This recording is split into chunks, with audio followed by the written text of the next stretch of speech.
چنانچہ نبی علیہ الصلوۃ والسلام کے اوپر جو شخص درود شریف پڑھتا ہے اللہ رب العزت اس کے بھی گناہوں کو معاف فرماتے ہیں۔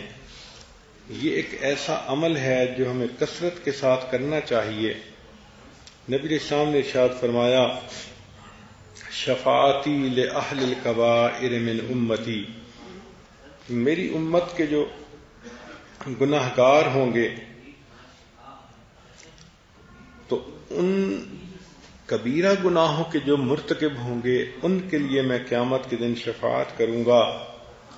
اور ایک حدیث پاک میں نبی علیہ السلام نے فرمایا خیرت بین الشفاعت، کہ مجھے اختیار دیا گیا، چوائس دیا گیا کہ یا تو میں شفاعت کروں او یدخل نصف امتی الجنہ، یا میری آدھی امت کے لوگ جنت میں چلے جائیں۔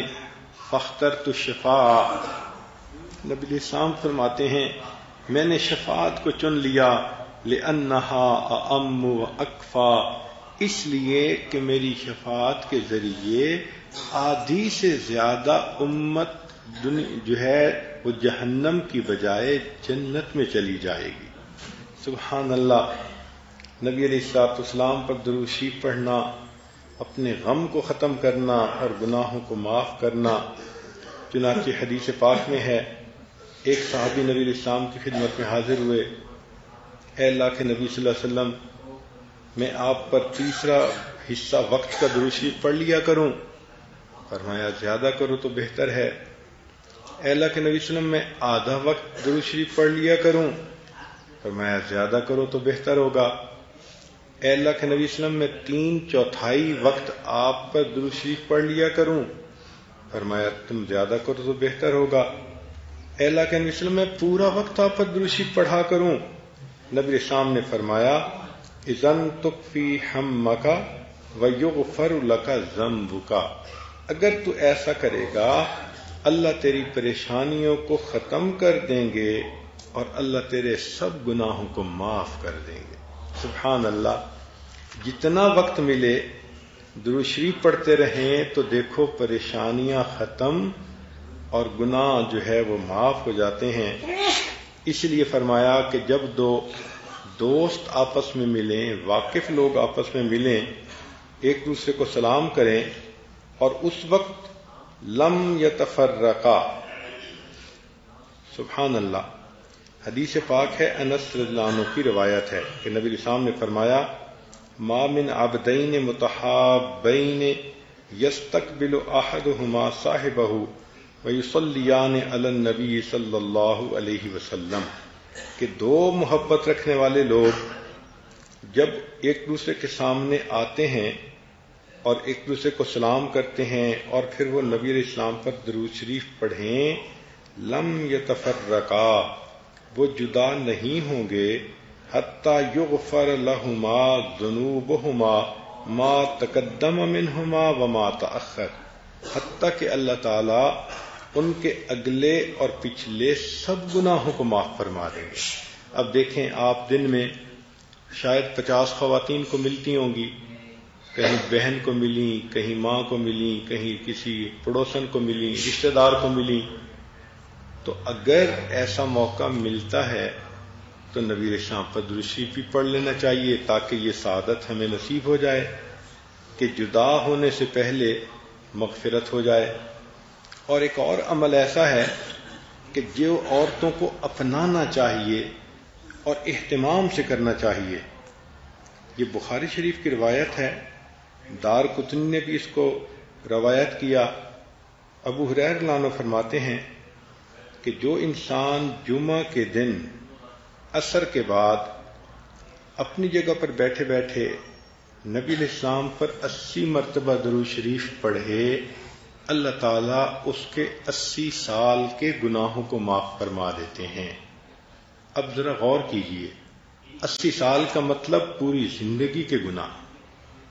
تو آپ یوں سمجھیں کہ جمعہ کے دن عصر کے بعد اگر میں 80 مرتبہ درود شریف پڑھ لوں گی تو میرے پوری زندگی کے گناہ معاف ہو جائیں گے۔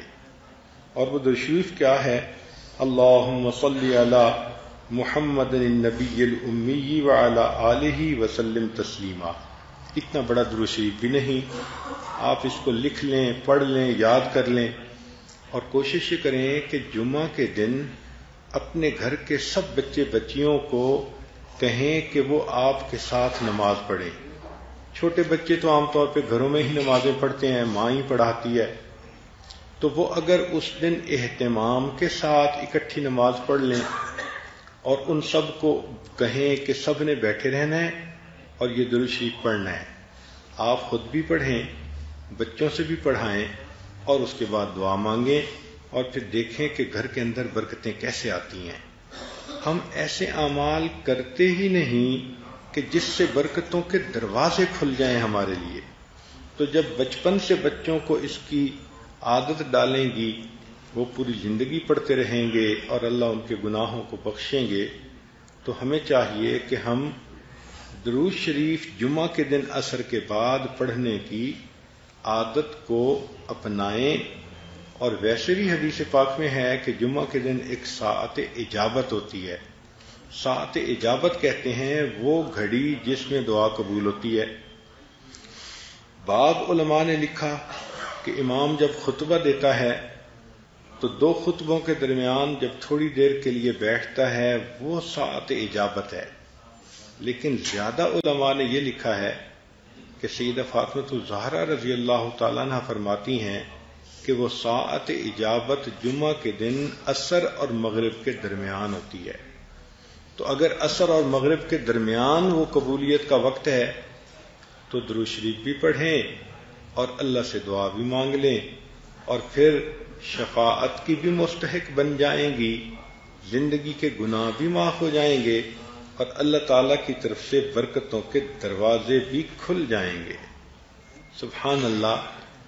یہاں تک کہ اگر کوئی آدمی کتاب میں نبی علیہ الصلوۃ والسلام کا نام نامی اسم گرامی لکھے، اور اگر وہ ساتھ صلی اللہ علیہ وسلم کتاب میں لکھے، تو حدیث پہ پاک میں آتا ہے من صلی علیہ فی کتاب لم تزل الملائکۃ تستغفر له ما دام اسمی فی ذلک الکتاب، کہ جب تک میرا نام اس کتاب میں رہے گا اس وقت تک فرشتے اس بندے کی مغفرت کی دعا کرتے رہیں گے.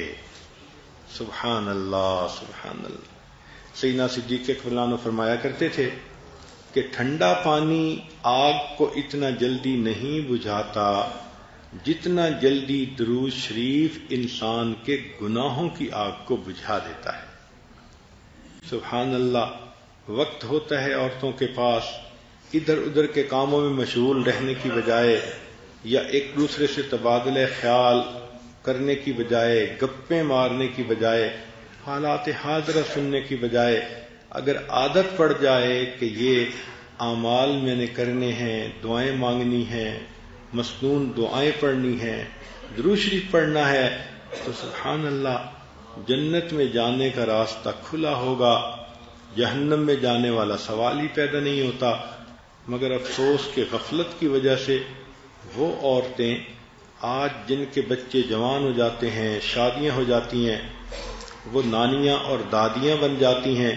یہ بہت قیمتی عورتیں ہوتی ہیں. عام طور پہ ان کے پاس فرصت ہی فرصت ہوتی ہے، مگر اس فرصت کو کاش کہ وہ غنیمت سمجھیں اور عبادت میں لگائیں، درود شریف پڑھیں، استغفار پڑھیں، مسنون دعائیں پڑھیں، تو یہ تو سیدھی جنت میں جائیں گی. اللہ تعالی ہمارے لیے جنت کے راستے کو آسان فرما دے. اب اختتام کے اوپر جو آج کی اس مجلس کی آخری حدیث مبارکہ ہے وہ سنانی ہے.